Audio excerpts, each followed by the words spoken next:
Hello ಎಲ್ಲರಿಗೂ ನಮಸ್ಕಾರ. ಮತ್ತೊಂದು ವಿಡಿಯೋಗೆ ತಮಗೆಲ್ಲರಿಗೂ ಸ್ವಾಗತ. ಫ್ರೆಂಡ್ಸ್, ಶೋ ಕ್ವಾಲಿಟಿ ಲ್ಯಾಬ್ರಡೋರ್ ರಿಟ್ರೀವರ್ ನಾಯಿಮರಿಗಳು ಮಾರಾಟಕ್ಕೆ ಇವೆ.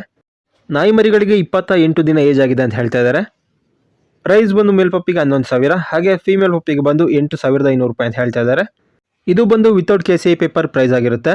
ನಿಮಗೆ KCI ಪೇಪರ್ ಬೇಕು ಅಂತ ಹೇಳಿದ್ರೆ ಅಪ್ಲೈ ಮಾಡಿಕೊಡ್ತಾರೆ. ಇದಕ್ಕೆ ಬಂದು ಎಕ್ಸ್ಟ್ರಾ ಚಾರ್ಜ್ ಇರುತ್ತೆ ಅಂತ ಹೇಳ್ತಾ ಇದ್ದಾರೆ. ಫಾದರ್ ಹಾಗೆ ಮದರ್ ಫೋಟೋ ಇರುತ್ತೆ, ನೋಡ್ಬೋದು ನೀವು. ಹಾಗೆ ಅವ್ರ ಹತ್ರ ಗೋಲ್ಡನ್ ರಿಟ್ರೀವರ್ ಫೀಮೇಲ್ ಪಪ್ಪಿ ಬಂದು ಮಾರಾಟಕ್ಕೆ ಇದೆ. ಈ ನಾಯಿಮರಿಗೆ 32 ದಿನ ಏಜ್ ಆಗಿದೆ ಅಂತ ಹೇಳ್ತಾ ಇದ್ದಾರೆ. ಪ್ರೈಸ್ ಬಂದು 8,000 ಹೇಳ್ತಾ ಇದ್ದಾರೆ. ಇವರ ಲೊಕೇಶನ್ ಬಂದು ಮೈಸೂರು. ಟ್ರಾನ್ಸ್ಪೋರ್ಟೇಷನ್ ಅವೈಲಬಲ್ ಇರುತ್ತೆ. ಟ್ರಾನ್ಸ್ಪೋರ್ಟೇಷನ್ಗೆ ಬಂದು ಎಕ್ಸ್ಟ್ರಾ ಚಾರ್ಜ್ ಇರುತ್ತೆ ಅಂತ ಹೇಳ್ತಾ ಇದ್ದಾರೆ. ಮನೆಯಲ್ಲಿ ಪೆಟ್ಟಾಗಿ ಸಾಕೋದಕ್ಕೆ ಫ್ರೆಂಡ್ಲಿ ಡಾಗ್ ಬ್ರೀಡ್ ನಾಯಿಮರಿ ಬೇಕು ಅಂತ ನೋಡ್ತಿದ್ರೆ ಈ ನಾಯಿಮರಿಗಳನ್ನ ನೀವು ಖರೀದಿ ಮಾಡಬಹುದು. ಸಾಧ್ಯವಾದಷ್ಟು ನಾಯಿಮರಿಗಳನ್ನ ನೇರವಾಗಿ ನೋಡಿ ಖರೀದಿ ಮಾಡಿ. ಹೆಚ್ಚಿನ ಮಾಹಿತಿ ನಿಮಗೆ ಬೇಕು ಅಂತ ಹೇಳಿದ್ರೆ ಓನರ್ ನಂಬರ್ನ ಟೈಟಲ್ ಹಾಗೆ ಡಿಸ್ಕ್ರಿಪ್ಷನಲ್ಲಿ ಕೊಟ್ಟಿರ್ತೀನಿ, ಕಾಂಟ್ಯಾಕ್ಟ್ ಮಾಡಿ. ಹಾಗೆ ನೀವು ನಮ್ಮ ಚಾನಲ್ಗೆ ಸಬ್ಸ್ಕ್ರೈಬ್ ಆಗಿಲ್ಲ ಅಂತ ಹೇಳಿದ್ರೆ ಈ ಕೂಡಲೇ ಸಬ್ಸ್ಕ್ರೈಬ್ ಆಗಿ ಅಂತ ಹೇಳ್ತಾ ಇವತ್ತಿನ ವಿಡಿಯೋನ ಏನು ಮಾಡ್ತಾ ಇದ್ದೀನಿ. ಮುಂದಿನ ವಿಡಿಯೋದಲ್ಲಿ ಭೇಟಿಯಾಗೋಣ.